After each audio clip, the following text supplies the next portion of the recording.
ईमानदारी का इनाम। शिक्षाप्रद कहानी। किसी गांव में श्यामू नाम का किसान रहता था। स्वभाव से वो बहुत ही अच्छा था। उसका एक खेत था जो बहुत छोटा था, जिस कारण उसके बड़े परिवार की गुजर बसर बहुत मुश्किल से ही हो पाती थी।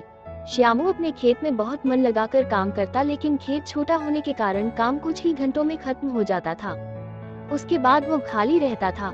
काम के बाद का खाली समय श्यामू को बिताना भारी पड़ता था। इसलिए उसने एक दिन सोचा कि क्यों न इस खाली समय में गांव के ही सेठ जी के खेत पर मजदूरी कर लिया जाए। इससे खाली समय भी कट जाएगा और घर में पैसे की कमी भी कुछ दूर हो जाएगी। गांव के सेठ जी बड़े भले इंसान थे।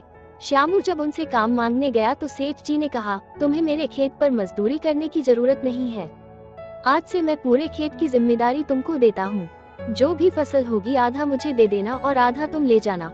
सेठ जी के इस भले व्यवहार से श्यामू बहुत खुश हुआ और अगले ही दिन उनके खेत पर काम शुरू कर दिया। वो प्रतिदिन सुबह सबसे पहले अपने खेत का काम खत्म करता और फिर सेठ जी के खेत में काम करने चला जाता था। एक दिन दोपहर को जब श्यामू सेठ जी के खेत में हल चला रहा था, उसी वक्त उसका पैर किसी सख्त चीज से टकराया। जब उसने मिट्टी हटाकर देखा तो वहाँ पर मिट्टी से बना एक छोटा मटका था, जिसके ऊपर लाल कपड़ा बंधा हुआ था। श्यामू पहले तो थोड़ा डर गया, लेकिन फिर भी उसने थोड़ा साहस करते हुए मटके पर बंधा कपड़ा हटाया। जैसे ही उसने मटके के अंदर देखा, उसके आश्चर्य का ठिकाना न रहा। उसमें सोने के कई आभूषण थे। श्यामू को अब समझ ही नहीं आ रहा था कि वो इन कीमती आभूषणों क्या करे। एक और वो सोचता, इसे किसी सुनार को बेचकर अपने घर की पैसे की कमी हमेशा के लिए खत्म कर देता हूँ। वही दूसरे ही पर सोचना कि यह जमीन सेठ जी की है, ये उन्हें ही सौंपना उचित होगा। काफी देर तक उलझन में पड़े रहने के बाद वो अंत में सेठ जी के घर ही गया।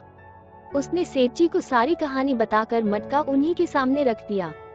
मिट्टी का वो मटका देखकर सेठ जी उसे पहचान गए और बोले, ये मेरी दादी के आभूषण हैं। मैं कई वर्षों से इसे खोजने की कोशिश कर रहा था। मुझे पता नहीं था कि ये कहाँ गड़े हुए हैं। इन्हें अचानक खोजकर तुमने बहुत बड़ा उपकार किया है।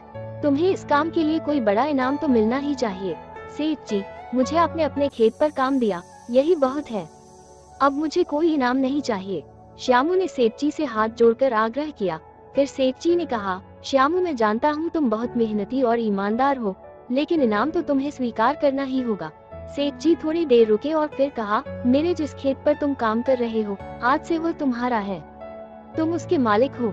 सेठ जी के मुंह से यह बात सुनकर श्यामू खुशी से झूम उठा। उसकी आंखों में खुशी के आंसू थे। वो मन ही मन सोच रहा था कि यदि वो लालच में पड़कर अपनी ईमानदारी को भूल जाता तो उसे इतना बड़ा इनाम नहीं मिलता। सीख, ईमानदारी सबसे अच्छी नीति है।